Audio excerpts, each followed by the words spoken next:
ननकाना साहब में इमाम ज़ैनुल आबिदीन वेलफेयर सोसाइटी की ज़ेर एहतमाम 200 मुस्तहिक खवातीन में राशन तकसीम करने के लिए तकरीब का इनेकाद किया गया।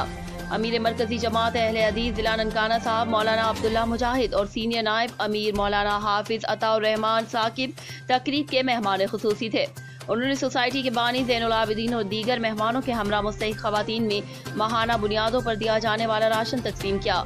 इस मौके पर गुफ्तगू करते हुए मौलाना अब्दुल्ला मुजाहिद ने कहा कि दुखी इंसानियत की खिदमत करना सुन्नत रसूल सल्लल्लाहु अलैहि वसल्लम है और बहुत बड़ी नेकी है। अल्लाह ताला ने जहाँ हकूकुल्लाह की अदायगी का हुक्म दिया है वहीं हकूकुल इबाद की भी अदायगी की हिदायत की है।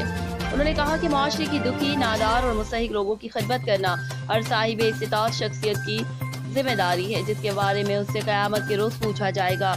इसलिए हम में से हर एक को अपनी जिम्मेदारी का एहसास करते हुए दुखी इंसानियत की खिदमत करने की हर मुमकिन कोशिश करनी चाहिए।